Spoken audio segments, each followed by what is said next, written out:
Salut la gang Effusion! Je suis à l'église présentement, il n'y a pas grand monde. On est en pleine semaine, c'est normal, mais ça va être à peu près comme ça dimanche aussi. Je m'ennuie de toi puis je prie pour toi. C'est pas une raison pour arrêter de continuer à vivre notre foi, à continuer à apprendre aussi.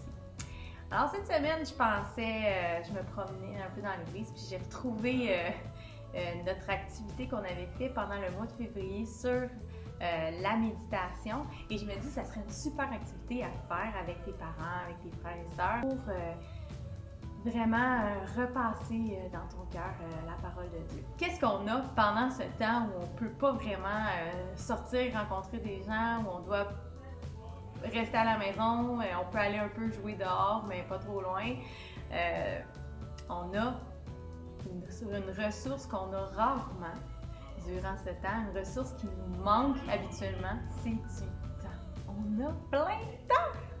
C'est magnifique. Donc, tu n'as pas de devoir, pas de leçon. J'espère que tu quand même prends le temps de lire et de faire un petit peu d'études à la maison, sans pression. Ce que Jésus a dit à ses disciples, parce que Jésus, lui, il prenait beaucoup de temps. Des fois, on ne savait pas trop ce qu'il faisait, ses disciples. Il était un peu curieux de ce qu'il faisait quand il passait du temps avec son Père dans le secret. Jésus a recommandé lui-même dans Matthieu 6,6 « Mais toi, quand tu pries, entre dans ta chambre, ferme la porte, et ton Père qui te voit, qui est là dans le secret, te le rendra. » Il y a toute la prière que Jésus a enseignée à ses disciples dans Matthieu 6. Mais aujourd'hui, je t'incite à pratiquer la méditation, mais d'une façon différente, pour voir que Dieu est présent partout.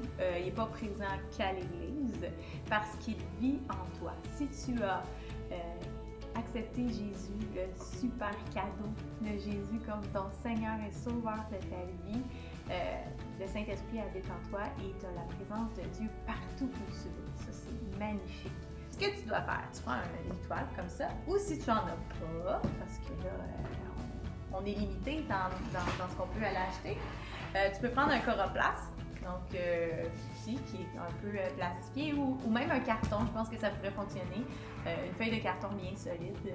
Et ensuite, tu écris, comme je disais, le Dieu ou Jésus dessus avec ton ruban masqué et tu peux peindre la toile en blanc. Tu la laisses sécher pendant une dizaine de minutes si tu utilises la peinture acrylique comme celle-là. Donc, voilà. Ou tu peux utiliser des vieux restants de peinture que tu as à la maison. Ou si tes parents disent ah, là, ça va tout servir à la maison, tu peux même utiliser des bons de couleur. Donc, crayon feutre, crayon de bois, tu peux même utiliser, j'ai des crayons de cire. Donc, utilise ce que tu as pour colorier. Ensuite, on met la musique et on repasse dans son cœur le verset. Toi, quand tu pries, entre dans ta chambre, ferme la porte, et ton Père qui te voit dans le secret te le rendra. Donc, là, tu te dis, wow, Dieu me voit, même si plein de monde me voit plus, même si je vois plus personne, Dieu est toujours avec moi. Et tu peux aussi utiliser des applications de méditation. Il y a des super bonnes applications qui vont te lire la Bible pendant que tu vas peindre ou dessiner. Et laisse-toi inspirer. Mais le but, c'est de remplir complètement ta toile, toute, jusqu'au coin, là. Ici, là, on voit, là, on a peint, on a fait ça en collectif, donc c'est pas juste une personne qui a fait ça, mais c'est plusieurs. Et lorsque tu auras fini, tu laisses sécher pendant 10 à 15 minutes, et ensuite, tu repères où tu avais mis ton ruban masqué et tu le retires. Donc, c'est important que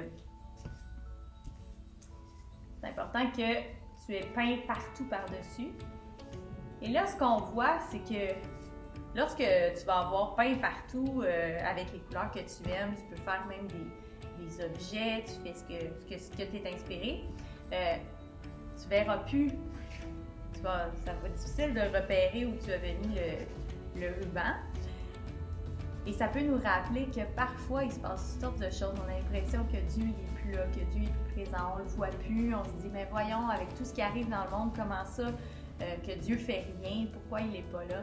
Mais Dieu est toujours présent, il n'y a rien qui peut enlever sa présence. Alors, tu enlèves le ruban et tu vas voir que Dieu se révèle toujours à nous quand on le cherche. Donc, tu le cherches, tu le trouves. Je vais te montrer aussi ce que nos plus jeunes ont fait. Donc, la même chose ici, tu peux faire un plus grand carton si tu veux. Et même pour les audacieux, tu peux peut-être aller peinturer directement sur un mur de la maison. Avec la permission de papa et maman, bien sûr. Alors, je veux pas me faire appeler comment ça te dit à nos enfants de dessiner sur les murs. Mais des fois, il y a peut-être une possibilité. Tu peux mettre du ruban masqué autour pour faire un beau cadre et tout ça et te rappeler chaque fois que tu passes devant que Dieu est toujours là, Dieu est toujours présent avec toi par Jésus-Christ et avec le Saint-Esprit. Durant les prochaines semaines, prochains jours, je tiens à partager avec toi des activités que tu peux faire, des versets que tu peux méditer et si tu as des idées, tu peux me les envoyer aussi, des trucs drôles que tu as vus, aussi des bons souvenirs que tu as eus dans nos dimanches passés, que tu aimerais partager avec les autres, des requêtes de prière, si tu as besoin qu'on prie pour toi, si tu es inquiet, si tu trouves que tu t'ennuies, tu n'as rien à faire, tu peux m'écrire avec la permission de tes parents toujours. Donc, et ça va me faire plaisir de te répondre. Alors, bonne semaine!